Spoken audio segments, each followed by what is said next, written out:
اور سید ابن طاؤس نے بھی فرمایا ہے، ہمارے بہت بڑے عالم مفاتیح الجنان میں جو پہلی شوال کے اعمال ہیں، فرماتے ہیں اپنے اس روزے عید کو کھیل کود اور بیکار باتوں میں نہ گزارو،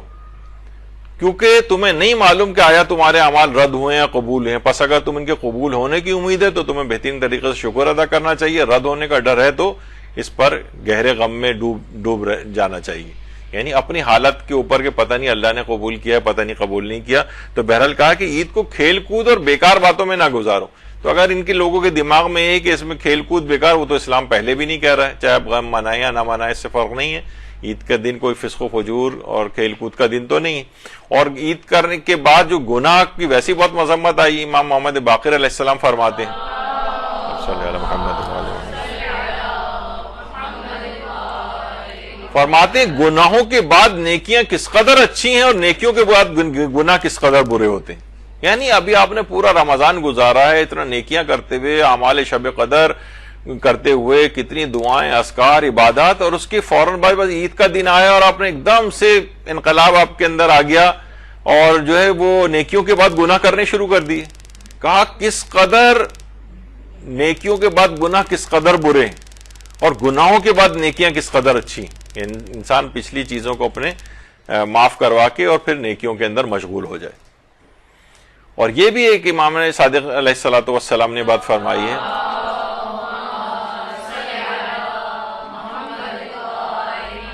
کہ جسے یہ معلوم کرنا ہو کسی کی نماز قبول ہوئی ہے یا نہیں ہوئی، تو نمازوں کے اعتبار سے بھی ہو سکتا ہے، روزوں کے اعتبار سے بھی ہو سکتا ہے، تو یہ دیکھے کہ اس کی نماز یا مثلاً اس کے روزے نے، یہ میں اپنے روزے کا میں نے اپنی طرف سے اضافہ کر دیا کیونکہ بات ایک ہی جیسی ہے، نے اسے فحشاء اور منکر سے روکا یا نہیں، پس وہ جتنا وہ برائیوں سے بچے گا اتنی ہی اس کی نماز قبول ہوگی۔ یعنی نماز اور روزے ہمارے پرسنٹیج وائز بھی قبول ہوتے ہیں، یہ نہیں ہوتے کہ آل اور ننس لا استعمال ہوتا ہے یا تو 100% قبول یا بالکل زیرو، ایسا نہیں، پرسنٹیج وائز بھی قبول ہوتے ہیں۔ جیسے خشوع خضوع جتنا زیادہ ہوگا اتنی نماز میں پرسنٹیج قبولیت کی بڑھتی جائے گی، جتنا اپنے آپ کو گناہوں سے بچائیں گے اتنی پرسنٹیج، زیادہ گناہوں سے بچا رہے ہیں نماز زیادہ قبول ہو رہی ہے، کم گناہوں سے بچا رہے ہیں اپنے آپ کو نماز کم قبول ہو رہی ہے۔ اسی طرح سے نماز اور روزے دونوں کا مسئلہ ہوگا۔ اور یہ بھی فرمایا امیر المومنین نے کہ زیادہ خوبصورت لباس پرہیزگاری کا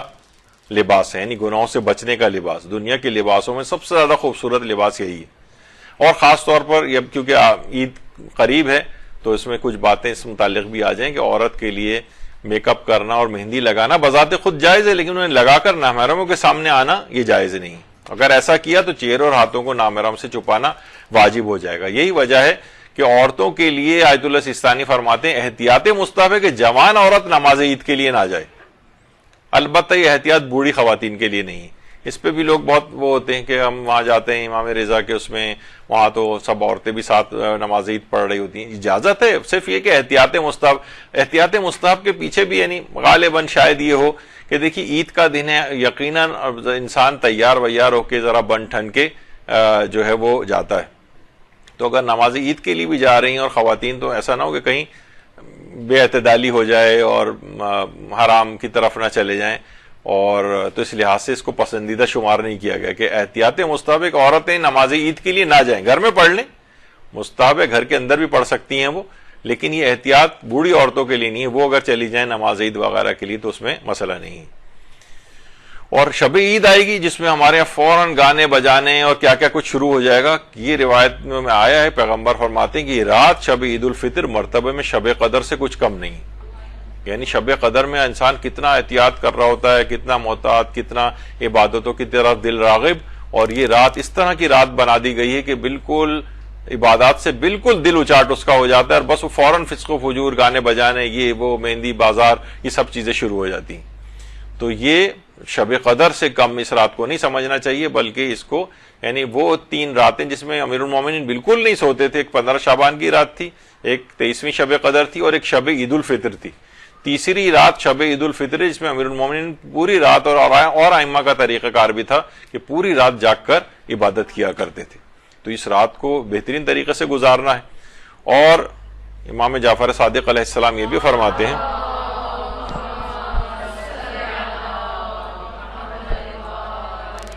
کہ کہ دو مومن جب ایک دوسرے سے گلے ملتے ہیں جیسے عید میں بھی ہوتا ہے تو اللہ کی رحمت ان کو ڈھانپ لیتی ہے، بشرطے وہ خدا کی خوشنودی کے لیے ملتے ہوں. تو ان سے کہا جاتا ہے کہ اب تم اپنے عمل کو نئے سرے سے شروع کرو.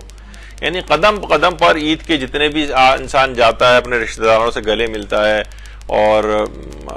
ایک دوسرے کی دعوت کرتے ہیں، ہر قدم پر اس کے لیے ثواب نیکیاں سب لکھے جاتے ہیں. لیکن شرط یہی ہے کہ اس دن کو ہر قسم کے حرام اور گناہ سے جو ہے وہ بچایا جائے.